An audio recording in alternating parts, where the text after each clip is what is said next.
Fokus negeri di bawah bayu. Permasalahan bekalan air bersih ke kawasan luar bandar antara isu dititik beratkan kerajaan. Perinciannya langsung sama Rita Aloysius Malik di Kota Kinabalu. Silakan Rita. Baik Sahih, permasalahan bekalan air bersih ke kawasan luar bandar di Sabah antara isu yang dititik beratkan kerajaan negeri dan persekutuan.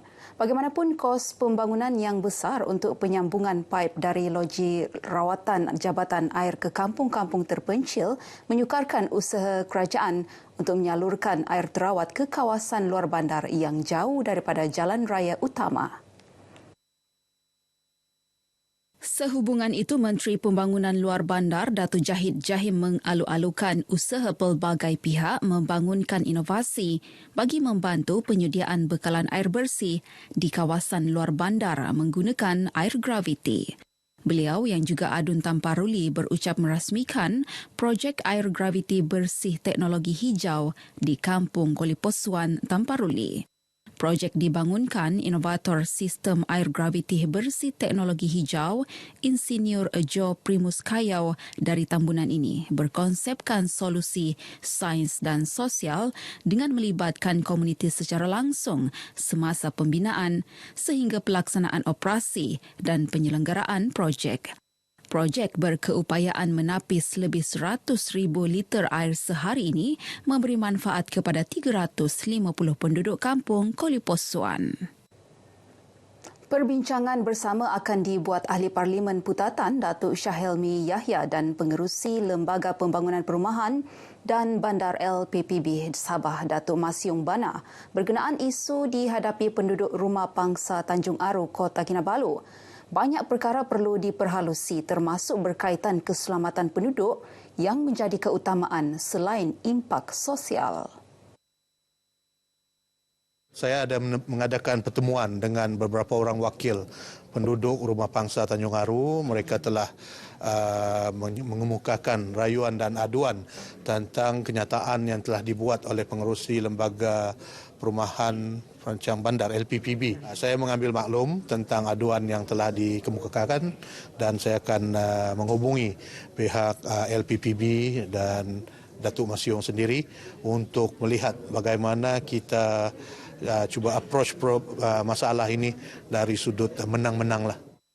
Datuk Syahilmi yang juga Menteri Kerja Raya menyatakan demikian ketika ditemui pemberita di Kota Kinabalu. Sebelum ini, LPPB Sabah telah menyampaikan notis pemberitahuan untuk mengosongkan rumah tersebut kepada 315 keluarga melibatkan lebih 1,000 penduduk yang tinggal di 11 blok rumah pangsa berkenaan atas faktor keselamatan. Kerangka Pembangunan Keselamatan Polis Diraja Malaysia PDRM Sabah yang menumpukan kawasan persempadanan telah dibuat untuk pertimbangan kerajaan negeri. Pesuruhjaya Polis Sabah Datuk Idris Abdullah berkata, kerangka bagi memperkukuh kawalan persempadanan negeri itu telah dibincang bersama bahagian keselamatan Sabah. Jelasnya, perbincangan turut menyentuh langkah dan kaedah terbaik untuk membangunkan persempadanan di kawasan laut dan pulau selain mengukuhkan persempadanan darat dari Sipitang ke Sebatik. Dalam dalam pembangunan keselamatan, pembangunan keselamatan PDRM Sabah. Di mana dia tu mengambil kira pembangunan persempadanan darat, laut dan pulau-pulau. Macam mana kita nak membangunkan supaya kita punya persempadanan ini lebih kuat dan tidak ada anasir-anasir luar boleh memasuki negara kita ini. Beliau memberitahu sidang media selepas merasmikan Balai Polis Inanam di Kota Kinabalu. Tambahnya, pelan ini antara lain yang diperlukan dalam pelaksanaan pembangunan keselamatan negeri ini selepas penyaluran bajet sebanyak RM500 juta bagi meningkatkan keselamatan Sabah. Program Jelajah Ramadan RTM bagi tahun 2023 membuka tirainya hari ini dengan Sabah menjadi lokasi pertama pelancarannya buat julung kali. Program tahunan RTM yang berusia lebih sedekat itu dilancarkan Timbalan Ketua Menteri 3 Datuk Syahilmi Yahya di lobi Kompleks Bersepadu Kementerian Komunikasi dan Digital KKD Kota Kinabalu. Dalam majlis ini, Datuk Shah Hilmi turut melepaskan konvoi jelajah Ramadan RTM bagi Sabah FM yang memulakan jelajah pertama ke Masjid Al-Aqsa, Kampung Kobuni, Kian Som, Inanam. Ketika ditemui media, Datuk Shah Hilmi berkata jelajah Ramadan RTM ini amat signifikan dan wajar diteruskan selaras dengan hala tuju Sabah Maju Jaya dan Malaysia Madani. Katanya hubungan baik media dengan kerajaan negeri penting kerana media memainkan peranan utama dalam menyebarluaskan informasi dan maklumat sahih kepada masyarakat. Kerajaan negeri dan juga media untuk mengeratkan lagi usaha kita menyatuni masyarakat yang di luar sana, terutama dalam bulan-bulan sambutan kemeriahan agama ataupun suku kaum. Kita amat berharap bahawa jalinan kerjasama ini dapat terus dipereratkan kerana kerajaan mempunyai dasar-dasar dan bantuan-bantuan untuk masyarakat.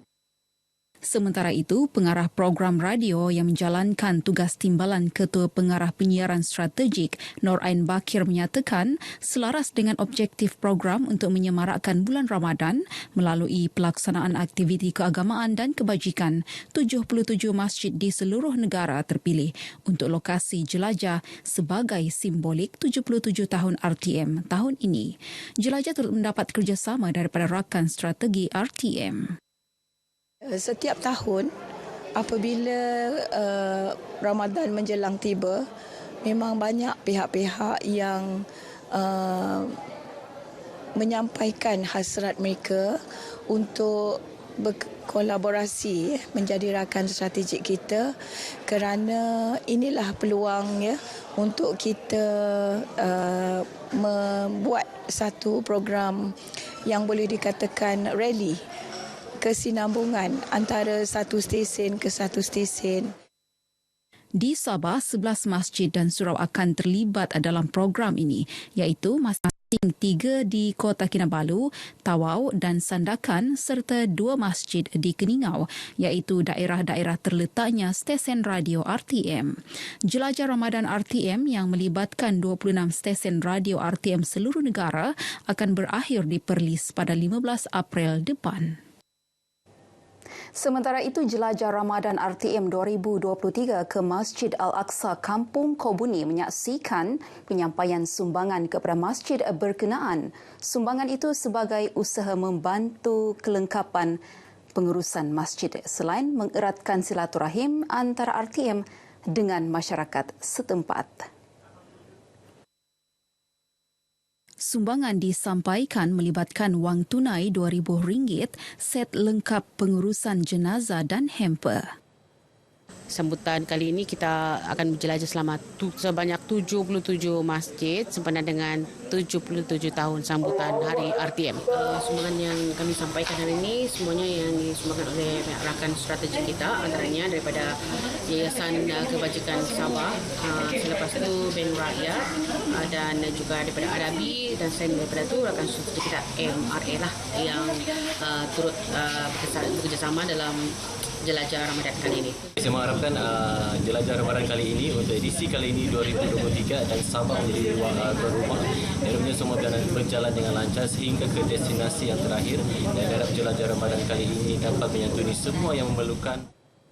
Sementara itu, Wakil Masjid Al-Aqsa menzahirkan penghargaan atas inisiatif dilaksana RTM melalui jelajah ini dan berharap program seumpama diteruskan.